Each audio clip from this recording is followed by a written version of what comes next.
มันก็เข้าไปมันอยากเข้า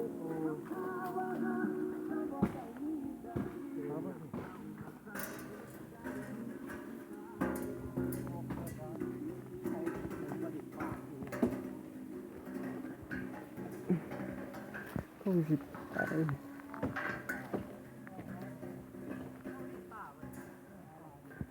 ไปสิใบยังตัวนี้ก็เอิญ ใบลานใบหัวลาน เฮ็ดยัง จักเด้จอยเฮ็ดหยังโอ้เฮ็ดกระตูบใส่ปลามีปลาบ่ ที่ก็ซาดี พี่ปลาซ่าปลาซ่าปลาซ่า ทั้งใบ พุ่นไปเลยรถสิ่งแน่เนาะจอยเนาะทางรถสิ่งบ่ถือนะบ่ ทั้งใบสิ ปะดิ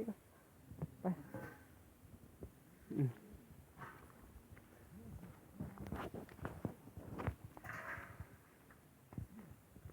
ไปแต่หุบเดียว ดาราเด้อ ไปนำไปใกล้หลิวจอย โอ้ตอนคอยไปพูน นั่นน่ะ โคตรบันคำสนองพูน โอ้คำสนดพุ่น คำสนอง โอ้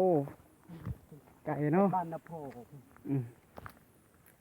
นี่บ้านนี้บ้านสังขอม สังกอน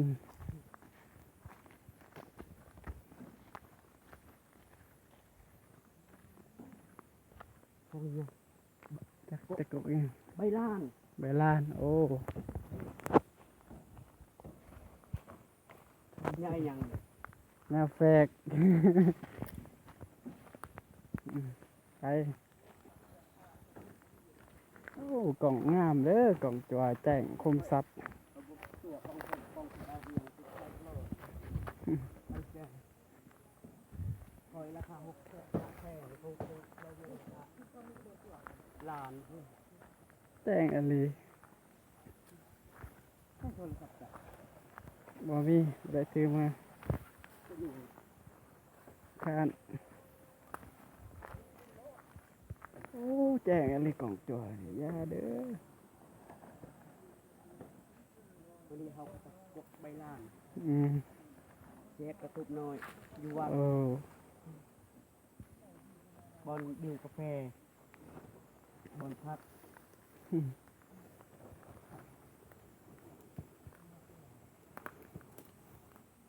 โอ้ทางยากอ่ะไปนะทางนี้ไปเขาดูคุณก็ดีละ เฮ้ยเลย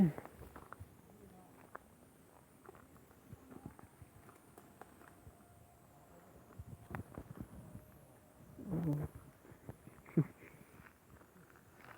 บ่มีสัญญาณบ่เท่านี้ทางเดียวเขามันถึงถ่ายเจ้า ได้แล้ว บันทึกเจอ